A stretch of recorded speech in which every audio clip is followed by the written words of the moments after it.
Hello नमस्कार दोस्तों आप सभी लोगों का स्वागत है आपके अपने यूट्यूब चैनल में। दोस्तों आप सभी लोगों के लिए बहुत बेहतरीन रिक्रूटमेंट निकल के आउट हुआ है। बहुत सारे लोग बहुत दिन से इस रिक्रूटमेंट का इंतज़ार कर रहे थे और देखो मैंने आपको पहले भी बोला था जब कुछ वैकेंसीज आई थी।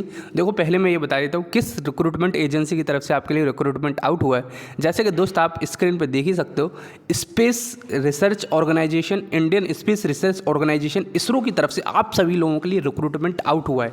जो आईसीआरबी की जो वैकेंसीज थी, इसरो सेंट्रलाइज्ड रिक्रूटमेंट बोर्ड वाली जो वैकेंसीज होती थी, जो विदाउट गेट वैकेंसीज होती थी, लगभग 2019 से कोई रिक्रूटमेंट आउट नहीं हुआ है, आप सभी लोगों को पता ही होगा। तो इस रिक्रूटमेंट का आप सभी लोगों को बहुत दिन से इंतजार था और मैंने आरटीआई के जरिए और इसरो की वेबसाइट पर भी मेंशन था कि दोस्त आपके लिए वैकेंसीज निकलने वाली हैं और मैंने ये भी बोला था कि आपको मई के लास्ट वीक में देखने को मिल जाएंगी और वही आपके लिए साबित हुआ है। ठीक है, तो चलो मैं डिटेल से डिस्कस करूंगा। कल की तारीख में आपका ये रिक्रूटमेंट आउट हुआ है। आई होप बहुत सारे स्टूडेंट ने देख लिया होगा, लेकिन जिस किसी स्टूडेंट ने नहीं देखा है उसके लिए मैं डिटेल में बताने वाला हूँ क्या क्या प्रोसीजर में चेंज किया गया। बहुत इन्फॉर्मेशन अच्छी भी है बहुत सारे स्टूडेंट्स के लिए, बहुत सारे स्टूडेंट्स के लिए डिसहार्टनिंग न्यूज़ भी है, तो वो भी मैं डिटेल से देने वाला हूँ, तो ध्यान से देखना। और किसी ने अगर टेलीग्राम चैनल सब्सक्राइब नहीं किया है, जाके ज्वाइन नहीं किया है, तो दोस्त जाके ज्वाइन कर लो।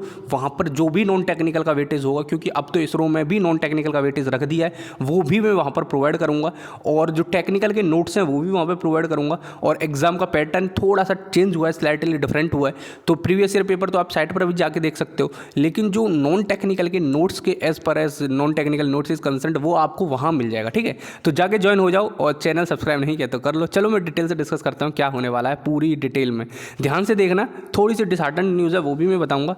देखो इसरो की तरफ से आपका रिक्रूटमेंट आउट हुआ है, किस किस के लिए आउट हुआ है? इलेक्ट्रॉनिक्स, मैकेनिकल और कंप्यूटर साइंस। कुछ दिन पहले भी आपका रिक्रूटमेंट आउट हुआ था इसरो की तरफ से, वो भी मैंने आपको बताया था कि भाई अभी इंतजार करो, आपका जो रिक्रूटमेंट है वो बहुत जल्द आपके सामने आने वाला है। जो इसरो का मेन एग्जाम होता था साइंटिस्ट ऑफिसर का, वो दोबारा से निकलने वाला है। तो बहुत सारे स्टूडेंट बोले कि नहीं सर अब नहीं कुछ होने वाला है, लेकिन देखो दोस्त अब सब आप सभी लोगों के सामने आ चुका है।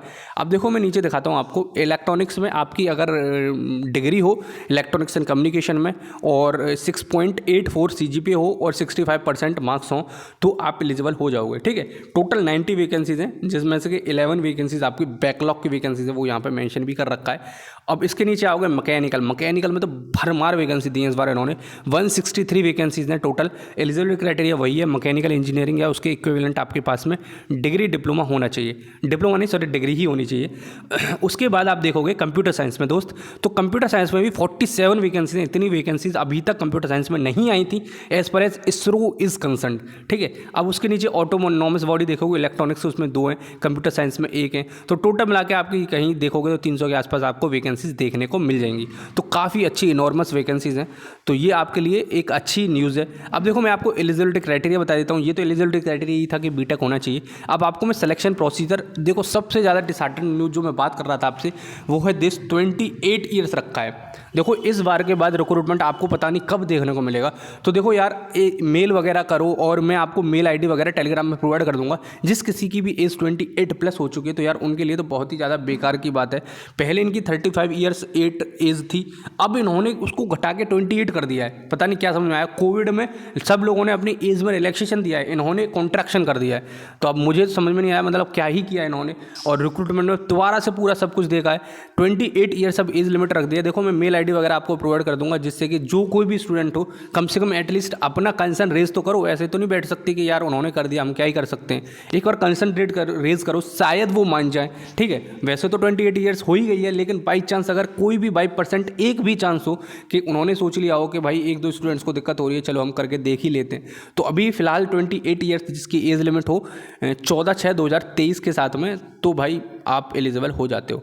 ठीक है, और डिग्री रिजर्वेशन वगैरह सब कुछ दे रखा है। आवेदन की तारीख भी इन्होंने मेंशन कर रखी है कि 25/5/2023 से लेकर 14/6/2023 तक आप एप्लीकेशन फॉर्म फिल कर सकते हो। ठीक है, और इसके बाद में भाई आप भूल ही जाना, तो इसलिए इसी के बीच में आपको फॉर्म फिल करना ही पड़ेगा। और 250 रुपये आपकी वो होने वाली है फीस, एप्लीकेशन फीस। और किस किस को देनी है? EWS, OBC और जनरल कैटेगरी को आपको ₹250 पे करने हैं। SC ST कैंडिडेट को कुछ भी पे करने की ज़रूरत नहीं है। ठीक है दोस्त, अब देखो नीचे आते हैं, आपको यहाँ पे और भी दिखाता हूँ कि सिलेक्शन प्रोसीजर क्या है। एक बार आप इस PDF को खुद पढ़ लेना, लिंक डिस्क्रिप्शन में प्रोवाइड कर दूंगा। देखो यार, ये है आपका एग्जामिनेशन पैटर्न। सबसे पहले यहाँ देखोगे सिलेक्शन प्रोसीजर में इन्होंने दे रखा है कि written test will be conducted at 11 venues, 11 जगह पे होगा आपका। Ahmedabad, Bengaluru, Bhopal, Chennai, Guwahati, Hyderabad, Kolkata, Lucknow, Mumbai, new Delhi and Thiruvananthapuram. इन जगह में से किसी एक जगह पे आपका ऑनलाइन टेस्ट कराया जाएगा। ठीक है दोस्त, अब देखो एप्लीकेशन जो आपका क्वेश्चन पेपर का रिटन टेस्ट है उसका पैटर्न बताऊं तो देखो इसमें आपका होने वाला है, एक तो MCQ पैटर्न होगा, 120 मिनट का 120 क्वेश्चंस आपको आने वाले हैं। ठीक है, और उसमें भी आपका MCQ टाइप में पार्ट A पार्ट B होगा। पार्ट A में 80 MCQs होंगे जो कि 1 मार्क का एक होगा और 1/3 नेगेटिव मार्किंग होगी। ठीक है, और 25% जो होगा वो पार्ट B का कंसिस्ट होगा, जैसे कि मेंशन भी कर रखा है। पार्ट A होगा टोटली टेक्निकली डोमिनेटेड होगा, जो पार्ट B होगा टोटली नॉन टेक्निकल होगा। जैसे कि यहाँ लिख भी रखा है, उसमें नेगेटिव मार्किंग नहीं होगी। जो पार्ट B होगा उसमें 15 MCQ क्वेश्चन होंगे और 20 मार्क्स का होगा, जिसमें आपका numerical reasoning, logical reasoning, diagrammatic reasoning, abstract reasoning और डिस्ट्रक्टिव रीजनिंग, यानी कि टोटली रीजनिंग आने वाली है। और फिर उसके बाद में आपका जो रिटन टेस्ट होगा उसके बेसिस पे आपको शॉर्टलिस्ट किया जाएगा फॉर द इंटरव्यूज पर्पज। ठीक है, एक वैकेंसीज होगी तो 5 स्टूडेंट को सेलेक्ट किया जाएगा एट द स्केल ऑफ 10, यानी कि अगर 3 वैकेंसीज हैं तो 10 स्टूडेंट को सेलेक्ट किया जाएगा, मतलब 30 स्टूडेंट हो गए। अगर 32 वैकेंसीज हैं तो 320 स्टूडेंट ऐसे करके सेलेक्ट हो जाएंगे। ठीक है, अब इसमें वेटेज की बात करें तो देखो दोस्त, 50% आपका रिटन टेस्ट का वेटेज है, 50% आपका इंटरव्यू का पैटर्न वो जो है वेटेज है, जिससे कि आपका फाइनल सिलेक्शन जो मेरिट लिस्ट लगेगी फाइनल, उसमें 50% आपका रिटन टेस्ट कंसिस्ट होगा और 50% इंटरव्यू का परफॉर्मेंस पे बेस्ड होगा। और रिटन टेस्ट जो होगा उसमें पार्ट A और पार्ट B में मिनिमम 50% ईच पार्ट में आपको लाना कंपलसरी है। ठीक है, तो ये यहाँ पे मेंशन कर रखा है, तो यही मेंशन कर रखा है। और देखो आप सैलरी की बात करोगे तो यार मतलब इस रो में तो भयंकर ही सैलरी मिलने वाली है आपको। 10th ग्रेड जो लेवल 10 है उस पर मिलने वाली है 56,100 आपका मिनिमम बेसिक पे होने वाला है। तो सैलरी बेहद बेहतरीन है, उसकी टेंशन मत लो आप। ठीक है, तो आई थिंक आपको समझ में आ गया क्या मैं बोलना चाह रहा हूँ कि आपकी रिक्रूटमेंट निकल चुका है। बस एक ही दिक्कत है, आपकी एज लिमिट 28 ईयर्स कर दी है इन्होंने। और देखो जो भी टेक्निकल के नोट्स होंगे, नॉन टेक्निकल के नोट्स होंगे, जो रीजनिंग दे रखी है यहाँ पे, वो मैं आपको जो डिस्क्रिप्शन बॉक्स में आपका टेलीग्राम चैनल प्रोवाइड कर रखा है उससे ज्वाइन कर लो, वहाँ पर मैं आपको प्रोवाइड करता रहूँगा, जिससे कि आपको बहुत हेल्प मिलेगी। आई थिंक आपको समझ में आ गया। अगर कोई भी कैसा भी डाउट हो तो कमेंट बॉक्स में पूछ लेना, झिझकना मत।